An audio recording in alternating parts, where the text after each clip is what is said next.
கரெக்ட்லிமா? இயல் 2 4 வகை குறுக்கங்கள். லிசன்மா. ஒவ்வொரு எழுத்துக்கும் அதை ஒலிப்பதற்குரிய கால அளவு உண்டு. இதை மாத்திரை என்பர். ஆனால் எல்லா எழுத்துக்களும் எல்லா இடங்களிலும் தமக்குரிய மாத்திரை அளவில் முழுமையாக ஒலிப்பதில்லை. What we call in English syllable. சில எழுத்துக்கள் சில இடங்களில் தம்முடைய கால அளவை விட குறைவாக ஒலிக்கும். இவ்வாறு குறைந்து ஒலிக்கும் எழுத்துக்கள் குறுக்கங்கள் எனப்படும். What is குறுக்கம்?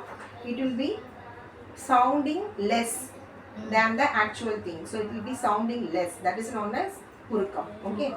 Just listen. ஐகார குறுக்கம். ஐ கை பை என. Keep that one that side and listen. ஐ கை பை என ஐகார எழுத்து தனித்து வரும் இடங்களில் தனக்குரிய 2 மாத்திரை அளவில் முழுமையாக ஒலிக்கிறது. வையம், சமையல், பறவை என சொற்களின் முதல், இடை, இறுதி ஆகிய இடங்களில் வரும்போது தனக்குரிய 2 மாத்திரை அளவிலிருந்து லிசன் குறைந்து ஒலிக்கிறது. இவ்வாறு குறைந்து ஒலிக்கும் ஐகாரம் ஐகார குறுக்கம் எனப்படும். So it is sounding less. The syllable is sounding less. Okay. ஐகாரம் சொல்லின் முதலில் வரும்போது 1.5 மாத்திரை அளவில் ஒலிக்கும். When it comes at the beginning, it will have only 1.5 மாத்திரை. Okay. ஐகாரம் சொல்லின் இடையிலும் இறுதியிலும் வரும்போது 1 மாத்திரை அளவு ஒலிக்கும். When ஐகாரம் is coming in the middle and at the end, how much it will have? 1 மாத்திரை. Okay, don't play now. ஔகார குறுக்கம். ஔ வௌ என ஔகார எழுத்து தனித்து வரும் இடங்களில் தனக்குரிய 2 மாத்திரை அளவில் முழுமையாக ஒலிக்கிறது. When it comes to ஔகாரம், it will have the full மாத்திரை sound. ஔவையார், வௌவால் என சொற்கள் முதலில் வரும்போது தனக்குரிய 2 மாத்திரை அளவிலிருந்து குறைந்து 1.5 மாத்திரை அளவில் ஒலிக்கிறது. இவ்வாறு குறைந்து ஒலிக்கும் ஔகாரம் ஔகார குறுக்கம் எனப்படும். So from 2 it becomes 1.5. Okay. ஔகாரம் சொல்லின் இடையிலும் இறுதியிலும் வராது.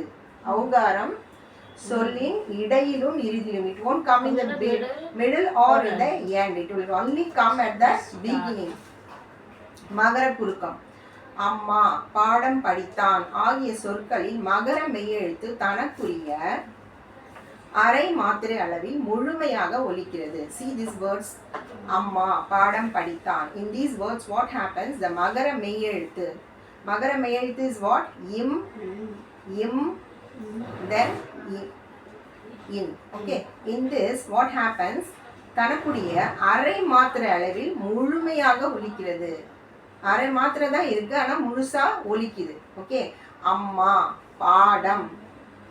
ஓகே. எஸ். வலம் வந்தான் என்பதில் மகர மெய்யெழுத்தை அடுத்து வகர எழுத்து வருவதால் மகர மெய்யானது தனக்குரிய அரை மாத்திரை அளவிலிருந்து குறைந்து 1/4 மாத்திரை அளவில் ஒலிக்கிறது. ஸோ வலம் வந்தான். ஓகே. இந்த சி வலம் இம்.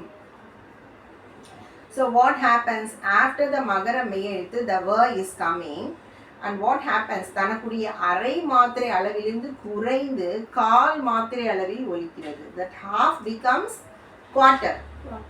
Okay. So அரை மாத்திரை அளவிலிருந்து குறைந்து 1/4 மாத்திரை அளவில் ஒலிக்கிறது. Which one? மகர மெய்யெழுத்து. Okay.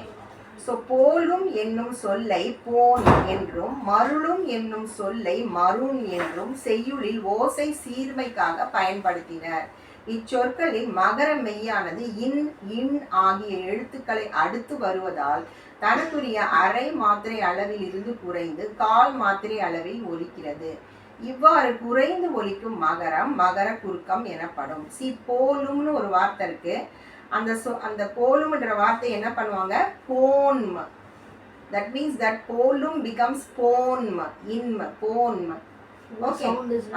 It's becoming less. மருளும் என்ற சொல்லை மருளும் என்ற சொல்லை மருண் என்று செய்யுளின் ஓசை சீர்மைக்காக பயன்படுத்தினர். இச்சொற்களில் மகர மெய்யானது இன் ஆகிய எழுத்துக்களை அடுத்து வருவதால் தனக்குரிய அரை மாத்திரை அளவிலிருந்து குறைந்து 1/4 மாத்திரை அளவில் ஒலிக்கிறது. That half becomes quarter. இவ்வாறு குறைந்து ஒலிக்கும் மகரம் மகர குறுக்கம் எனப்படும். Did you understand? Then ஆயுத குறுக்கம். ஆயுதம் means what? That akku. That letter akku is known as ஆயுதம், அகுது, எஃகு ஆகிய சொற்களில் ஆயுத எழுத்து தனக்குரிய அரை மாத்திரை அளவில் முழுமையாக ஒலிக்கிறது. அகுது, எஃகு. முள் பிளஸ் தீது என்பதை முட்டீது எனவும், கல் பிளஸ் தீது என்பதை கற்றீது எனவும் சேரும். இச்சொற்களில் உள்ள ஆயுத எழுத்து தனக்குரிய அரை மாத்திரை அளவில் இருந்து குறைந்து கால் மாத்திரை அளவில் ஒலிக்கிறது. இவ்வாறு குறைந்து ஒலிக்கும் ஆயுதம் ஆயுத குறுக்கம் எனப்படும். Okay, the half becomes quarter. Okay, so that is known as ஆயுத குறுக்கம். Okay, that akku letter, no, wherever it comes, that is known as ஆயுத குறுக்கம். Did you understand? Okay. Yes, ma'am.